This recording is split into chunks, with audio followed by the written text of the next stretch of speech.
Shri Sai Satcharitra, Chapter 28. Sparrows drawn to Shirdi. 1. Lakhshmichand. 2. Burhanpore lady. 3. Megha. Preliminary.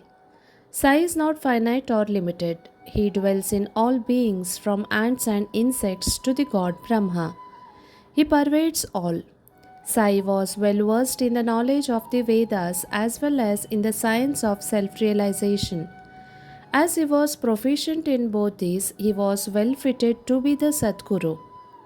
Anyone, though learned but not able to awaken the disciples and establish them in self realization, does not deserve to be called a Sadguru. Generally, the Father gives birth to the body, and death invariably follows life. But Sadguru does away with both life and death, and so he is more kind and merciful than anybody. Sai Baba often said that let his man, devotee, be at any distance, 1,000 kos away from him, he will be drawn to Shirdi like a sparrow with a thread tied to its feet. This chapter describes the story of three such sparrows. 1. Lala Lakhshmichand. This gentleman was serving in a railway and afterwards in Sri Venkateshwara Press in Mumbai, and thereafter in the firm of Messrs. Raleigh Brothers as a Munshi clerk. He got the contact of Baba in 1910. 1 or 2 months before Christmas, he saw in his dream at Santa Cruz, a suburb of Mumbai, an old man with a beard standing and surrounded by his bhaktas. Some days later, he went to the house of his friend Mr. Dattatreya Manjunath Bichur to hear the kirtan by Dasganu. It was always the practice of Dasganu to keep Baba's picture in front of the audience while making kirtan. Lakhshmichand was surprised to see that the features of the old man he saw in his dream tallied exactly with those in the picture, and thus he came to the conclusion that the old man he saw in his dream was Sai Baba himself. The sight of this picture, Das Ganu's Kirtan, and the life of the saint Tukaram on which Das Ganu discoursed, all these things made a deep impression on his mind, and he decided to go to Shirdi. It is always the experience of the Bhaktas that God always helps them in their search for Sadguru and other spiritual endeavors. That very night at 8 p.m., a friend named Shankar Rao knocked his door and asked him whether he would accompany him to Shirdi. His joy knew no bounds and he at once decided to go to Shirdi. He borrowed 15 rupees from his cousin and after making due preparations left for Shirdi. In the train, he and his friend Shankar Rao did some bhajan, sang religious songs, and inquired about Sai Baba with some fellow passengers, 4 Mohammedans, who were returning to their place near Shirdi. They all told that Sai Baba was a great saint living in Shirdi for many years. Then, when they reached Kopargaon, he wanted to buy some good guas for offering Baba. But he was so much enwrapped with the scenery and sights there, he forgot to purchase them. When they were nearing Shirdi, he was again reminded of the guas. Just then, he saw an old woman with gua basket on her head, running after the tonga. The tonga was stopped, and he gladly purchased some fruits. When a woman said, "Take all the rest and offer them on my behalf to Baba." The facts that is, that he intended to purchase guas, but that he had forgotten to do so, the old woman's encountered and her devotion to Baba, all these were surprise to both friends. And Lakhshmichand thought that in his mind that the old woman might be some relation of the old man whom he saw in his dream. Then they drove on and came near Shirdi, and on seeing flags on the masjid, they saluted them. With puja material in hand, they then went to the masjid and worshipped Baba with due formality. Lakhshmichand was much moved and was extremely happy to see Baba. He was enwrapped with Baba's feet as a bee with sweet smelling lotus. Then Baba spoke as follows: Cunning fellow, he does bhajan on the way and inquires from others. Why to ask others? Everything we should see with our own eyes. What is the necessity to question others? Just think for yourself whether your dream is true or not. What was the necessity of the darshan by taking a loan from Marwari? Is the heart's desire now satisfied? Hearing these words, Lakhshmichand was wonderstruck at Baba's omniscience. He was at a loss to know how Baba came to know about all the things that had happened en route from his house to Shirdi. The important thing to note in this respect is that Baba never liked people to run into debt for taking his darshan, or celebrating any holidays or making any pilgrimage. Sanza. At noon, when Lakshmi Chand was sitting for meals, he got some sanza, that is, wheat pudding, from a devotee as prasad. He was pleased to have it. Next day also he expected it, but got nothing. So he was anxious to get it again. Then on the third day, at noon aarti time, Bapu Sahib Jog asked Baba what Naivedya he should bring. Baba told him to bring sanza. Then the Bhakta brought two big pots of sanza. Lakshmi Chand was very hungry and there was some pain in his back. Then Baba said to him, "It is good that you are hungry. Take sanza and some medicine for the pain in the back." He was again wonderstruck to see that Baba again read his mind and spoke out what was passing therein. How omniscient he was. Evil eye. On this occasion, he once witnessed one night the procession to the Chavdi. Baba then suffered much from cough. He thought that this suffering of Baba might be due to somebody's evil eye. Next morning, when he went to the masjid, Baba spoke to Shama as follows: I suffered last night from cough. Is it due to somebody's evil eye? I think that somebody's evil eye has worked on me, and so I am suffering. In this case, Baba spoke out what was passing in Lakshmi Chand's mind. On seeing these proofs of Baba's omniscience and kindness to his bhaktas, he fell prostrate at Baba's feet and said, I am much pleased with your darshan. Ever be kind and merciful to me and protect me always. There is no other God to me in this world except your feet. Let my mind be ever wrapped in your bhajan and feet. Let your grace protect me from the miseries of the world and let me ever chant your name and be happy. After getting Baba's udi and blessings, he returned home with his friend, much pleased and contented and singing Baba's glory on the way. He remained a staunch devotee of Baba afterwards and always sent garlands of flowers, camphor, and dakshina with any person of his acquaintance bound for Shirdi. Burhanpore lady. Now let us turn to another sparrow. Baba's words means a devotee. One lady in Burhanpore saw in her dream Sai Baba coming to her door and begging khichdi, that is rice cooked with dal and salt, for his meals. On awakening, she saw nobody at her door. However, she was pleased with the vision and told it to all, including her husband. He was employed in a postal department, and when he was transferred to Akola, both husband and wife, who were devout, decided to go to Shirdi. Then, on a suitable day, they left for Shirdi and, after visiting Gomati Tirth on the way, reached Shirdi and stayed there for 2 months. Every day they went to the masjid, performed Baba's worship, and passed their time happily.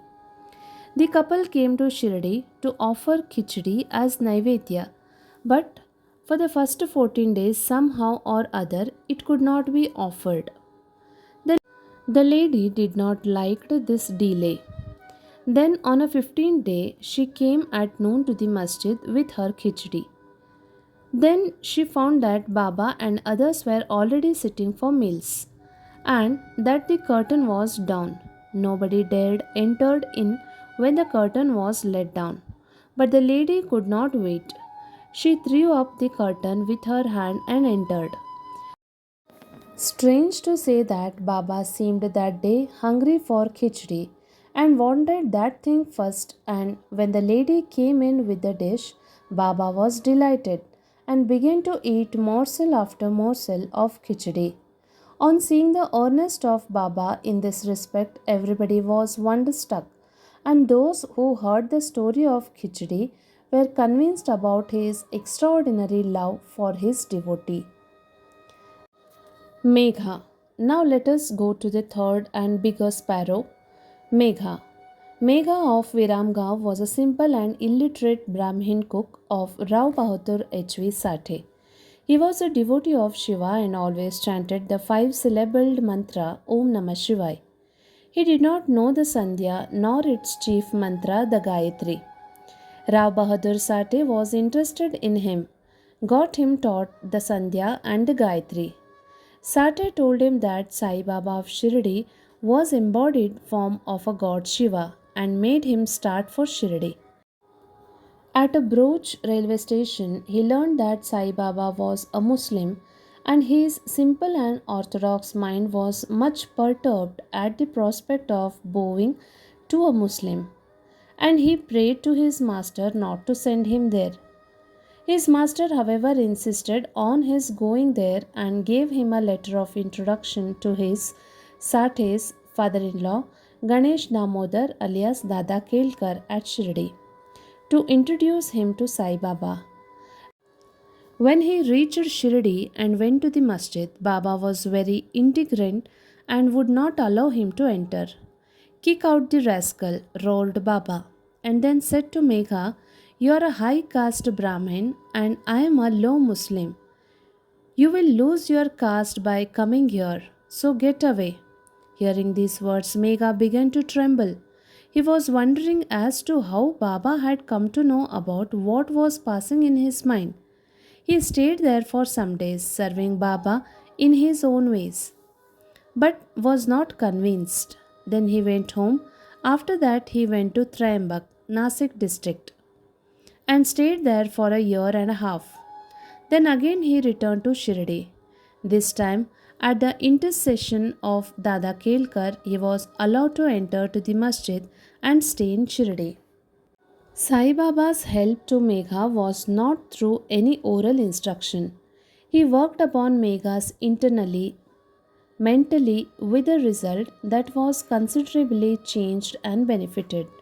Then Megha began to look upon Sai Baba as an incarnation of Shiva. In order to worship Shiva, bill leaves are required, and Megha used to go miles and miles every day to bring them and worship his Shiva, that's Baba. His practice was to worship all the gods in the village and then come to the masjid, and after saluting Baba's Gadi Asan, he worshipped Baba, and after doing some service, shampooing his legs, drank the washings, teeth of Baba's feet. Once it so happened that he came to the masjid without worshipping God Khandoba, as the door of the temple was closed. Baba did not accept his worship and sent him again, saying that the door was open then. Megha went, found the door open, worshipped the deity, and then returned to Baba as usual. Ganges Bath. On one Makar Sankranti day, Megha wanted to besmear the body of Baba with sandal paste and bathe him with Ganges water. Baba was first unwilling to undergo this, but at his repeated request he consented. Megha had to traverse a distance of 8 kos, going and returning, to bring the sacred water from the Gomati river. He brought the water, made all preparation for the bath at noon, and asked Baba to get ready for the same. Then Baba again asked him to be freed from his bath, saying that as a fakir he had nothing to do or gain with Ganges water. But Megha did not listen. He knew that Shiva is pleased with the bath of Ganges water and that he must give his Shiva Baba that the bath on that auspicious day. Baba then consented, came down and sat on the wooden board, and projecting his head, he said, "O Megha, do at least this favor. Head is the most important organ of the body, so pour the water over that only. It is equivalent to the full or whole bath." "All right," said Megha, and lifting the water pot up, began to pour it on the head. But in doing this, he was so much overwhelmed with love that he cried out, Har Har Gange, and emptied the pot on a whole body. He kept the pot aside and began to look at Baba. But to his surprise and amazement, he found that Baba's head was only drenched, but the body was quite dry. Trident and Pindi. Megha worshipped Baba in two places. In the masjid, he worshipped Baba in person, and in Vada, Baba's big picture given by Nana Sahib Chandorkar. This he did for 12 months. Then, in order to appreciate his devotion and confirm his faith, Baba gave him a vision. Early one morning, when Megha was still lying down on his bed with eyes closed but internally awake, he saw clearly Baba's form. Baba, knowing him to be awake, threw akshata, rice grains marked red with kumkum, and said, "Megha, draw a trident," and disappeared. Hearing Baba's words, he eagerly opened his eyes but did not see Baba, but saw only rice grains spread here and there. He then went to Baba, told him about the vision, and asked permission to draw trident. Baba said, "Did you not hear my words asking you to draw trident? It was no vision but direct order, and my words are always pregnant with meaning and never hollow." Megha said, "I thought you woke me up, but all the doors were closed, so I thought it was a vision." Baba rejoined, "I require no door to enter. I have no form nor any extension. I always live everywhere. I carry on as a wire puller all the actions of a man who trusts me and merges in me." Megha returned to the Vada and drew a red trident on the wall near Baba's picture. Next day, a Ramdasi Bhakta came from Pune, saluted Baba, and offered him Pindi, an image of Shiva. At this time, Megha also turned up there. Baba said to him, "See, Shankara has come. Protect, that is, worship him now." Megha was surprised to see Pindi following Trident immediately. Then also in Nevada, Kaka Sahib Dikshit was standing with a towel on his head after having taken his bath, and was shampooing Sai when he saw a Pindi before a mental vision. While he was wondering about this, Megha came and showed him the Pindi presented to him by Baba. Dikshit was happy to know that the Pindi exactly tallied with the one he saw a few minutes before in his vision.